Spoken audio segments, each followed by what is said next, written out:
بسم اللہ الرحمن الرحیم۔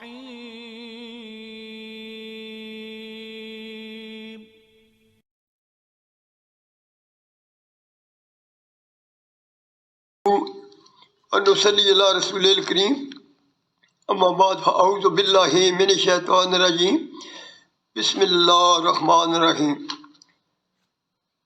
میرے اسلامی بھائیوں، آج جو میں نے بات کرنی ہے وہ یہ ہے کہ آج ہم لوگ بہت زیادہ قبروں کی طرف مائل ہو گئے ہیں، جسے کہ قبر پرستی بھی کہتے ہیں۔ درباروں پر دور دور جا کر قبروں پر ان لوگوں سے اپنی مرادیں مانگتے ہیں۔ میرے اسلامی بھائیوں،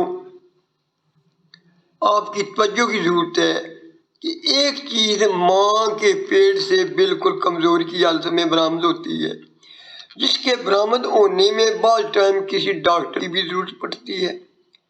پھر وہ برآمد ہونے پر وہ بچہ اپنا پیشاب پخانہ بھی صاف نہیں کر سکتا، اور جب اس کو بھوک لگے تو وہ خوراک بھی نہیں مانگ سکتا۔ وہ رو رو کر پیٹ پیٹ کر اپنی ماں کی توجہ اپنی طرف دلاتا ہے، تو پھر اس کو خوراک ملتی ہے۔ اس کو بولنا چالنا بھی ماں باپ یا اور کوئی رشتہ دار یا اور کوئی آدمی سکھاتا ہے، اور وہ اپنی بچپن اور جوانی یا بڑھاپے کی زندگی میں کئی غلطیاں گناہ بھی کرتا ہے۔ جب وہ فوت ہو جاتا ہے تو آپ جائیں اس کے پاس بیٹھ کر آپ اس سے 100 باتیں کریں، وہ ایک بات کا بھی جواب نہیں دے سکے گا۔ چاہے وہ کوئی مولوی ہے، پیر ہو، بزرگ ہو، ولی ہو، کوئی اولیاء ہو، کتب غوث ہو، اس سے زیادہ اور بھی کوئی ہو، وہ اپنے بیوی بچوں کو روتا ہوا چپ نہیں کرا سکتا۔ اس کے کپڑے کینچی سے کاٹ کر اتارے جاتے ہیں، اس کو غسل زندہ روک دیتے ہیں۔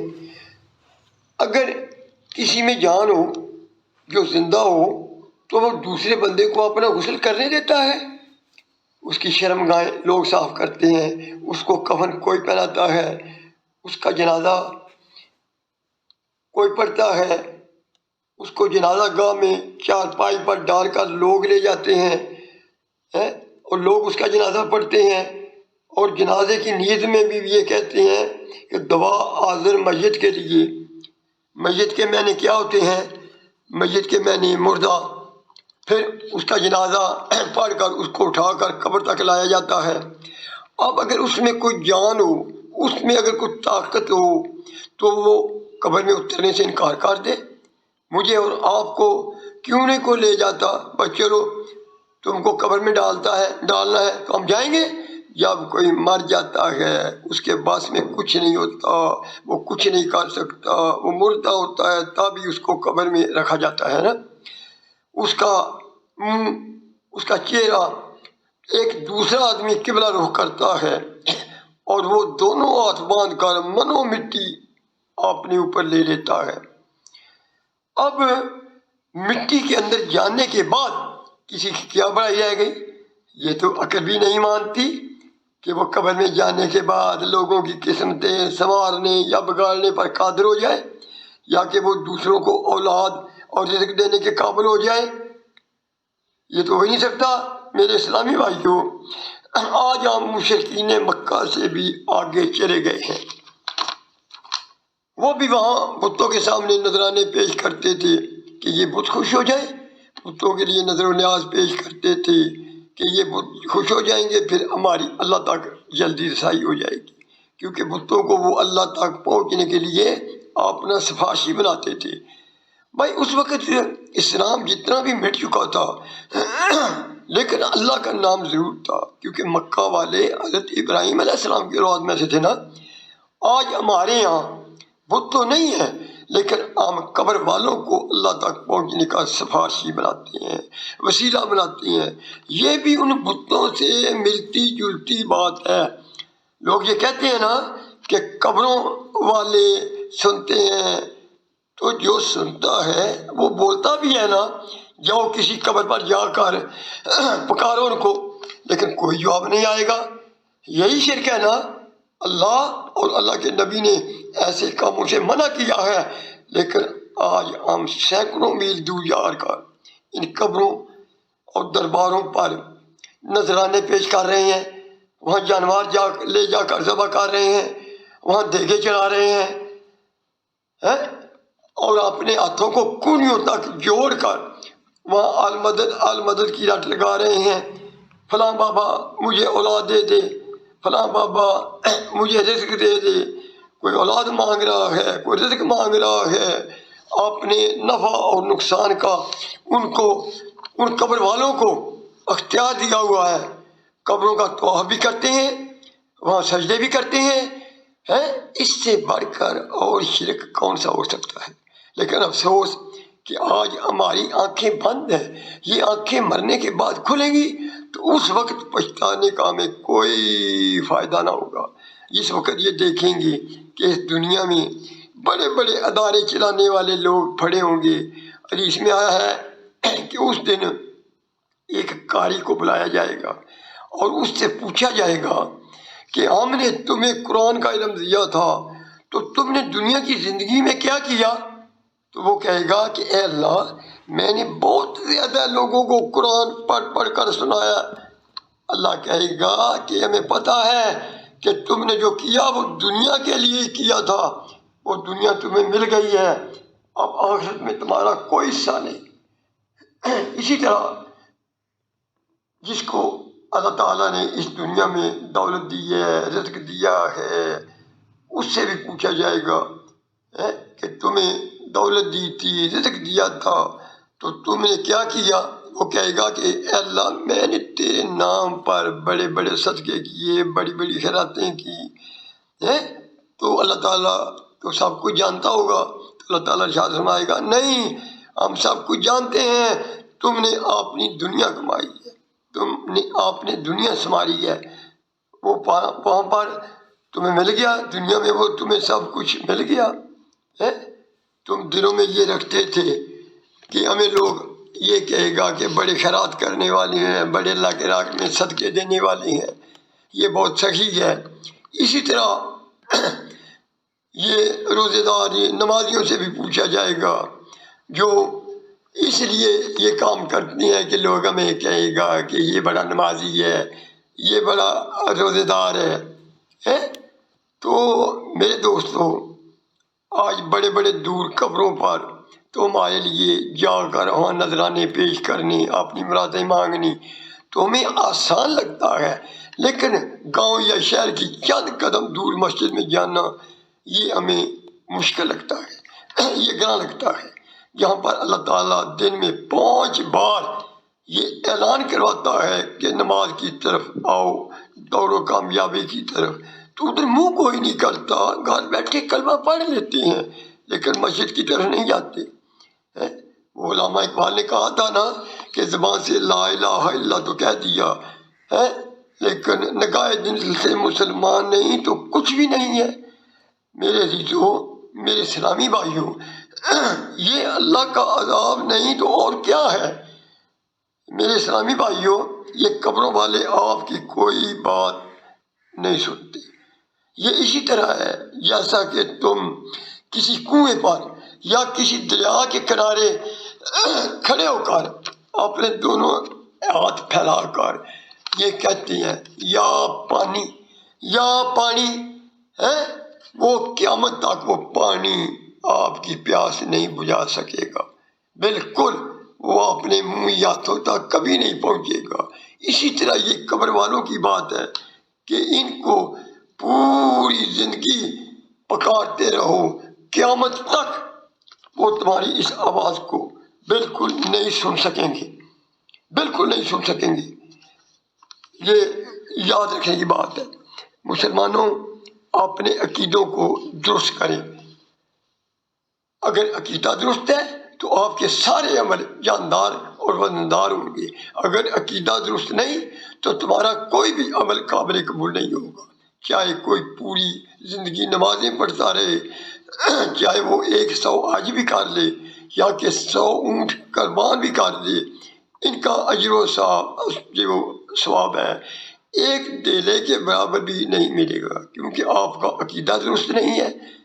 جیسا کہ یہ سب کچھ تم کر کے صرف ایک قبر کے سامنے ایک مزار پر جا کر یہ کہہ دیتی ہو کہ فلاں بابا میرے لیے دعا کریں، میری اولاد نہیں ہے، مجھے ایک بیٹا دے دے، اور زیادہ تر قبروں پر جا کر وہاں بکرے یا دیگیں پکانے کی منت مانگتے ہیں، جس طرح کے قبر والوں بابوں نے بیٹوں کی ایجنسی لے رکھی ہے کہ ان سے پاس بچوں کی ایجنسی ہے۔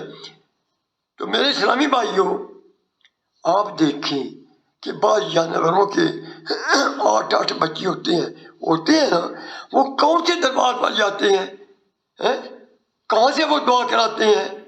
تو میرے دوستو، یہ تو عقل بھی نہیں مانتی کہ ہمیں وہاں سے کوئی ہماری مرادیں پوری ہو جائیں گی۔ اللہ تعالیٰ نے انسان کو عقل دی ہے، دماغ دیا ہے، تو جب انسان اپنی اس عقل سے کام نہیں لیتا تو اس کے عقل کو بھی زنگ لگ جاتا ہے۔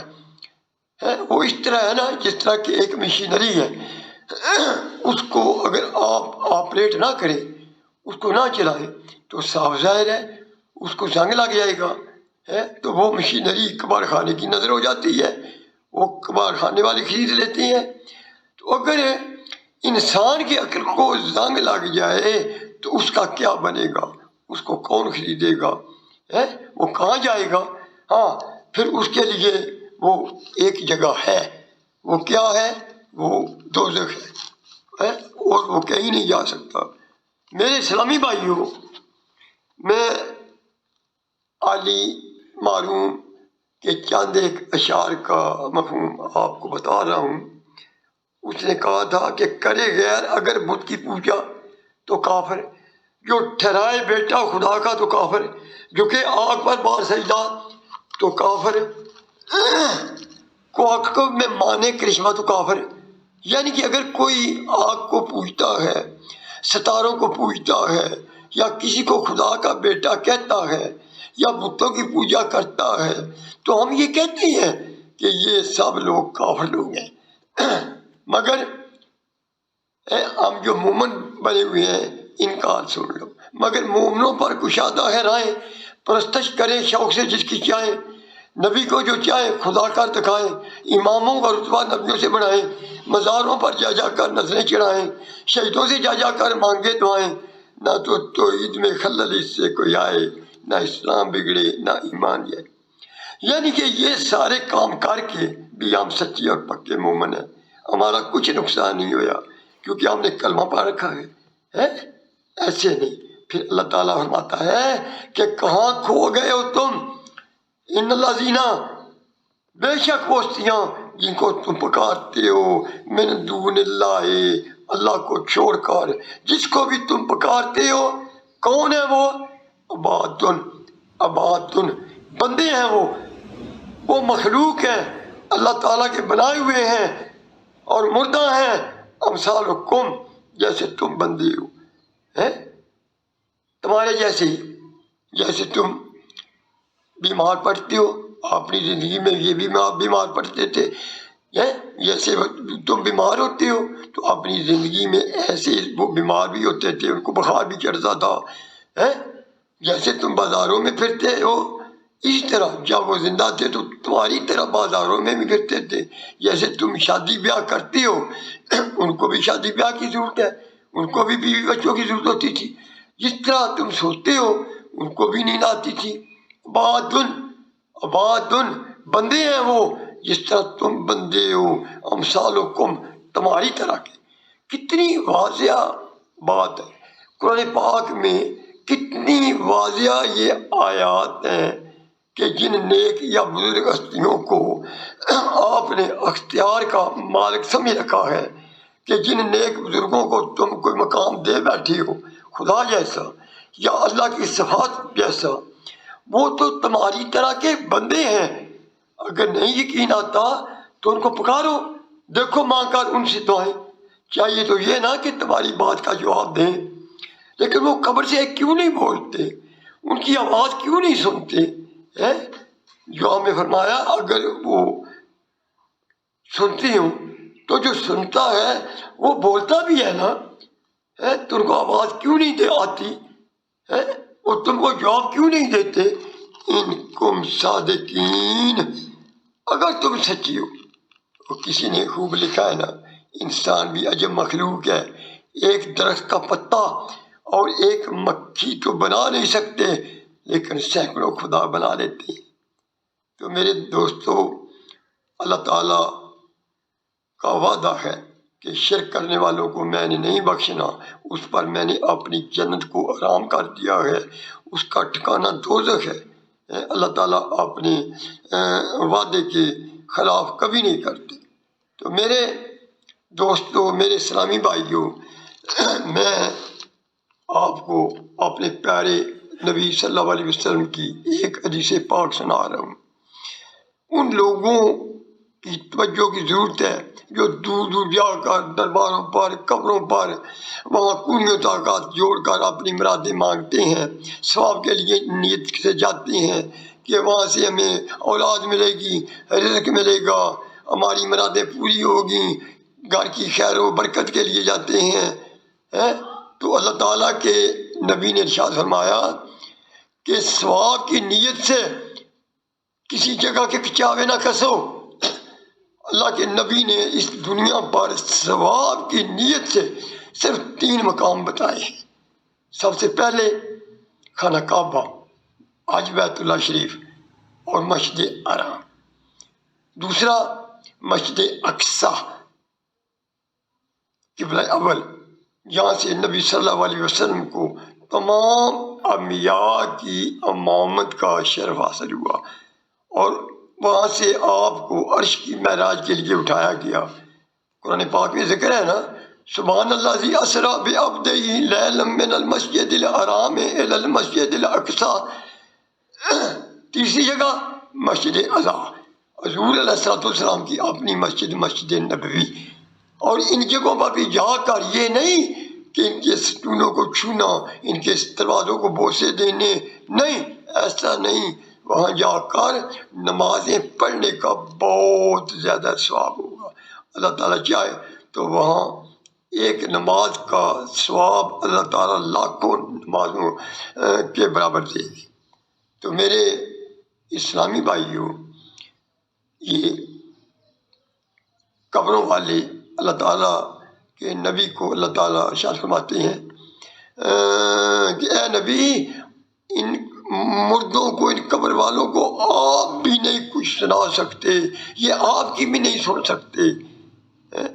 تو ہر مشکل میں کسی وقت بھی اللہ تعالیٰ کو پکارو۔ اللہ تعالیٰ شاہ رگ کے سے بھی انسان کے قریب ہے، اور اللہ تعالیٰ دعائیں قبول کرتا ہے، اللہ تعالیٰ دعائیں سنتا ہے۔ تو اللہ کی ذات پاک ہم سب کلمہ پڑھنے والوں کو دین اور عمل صالح پر ثابت قدم رکھے، اور اللہ تعالیٰ ہم سب کو ایمان کی حالت میں اس دنیا عالم سے دنیا آخرت میں لے جائے، اور قیامت کے دن اللہ تعالیٰ ہمیں اپنے پیارے نبی کی شفاعت نصیبوں میں کرے۔ آخر دعوانا الحمدللہ رب العالمین۔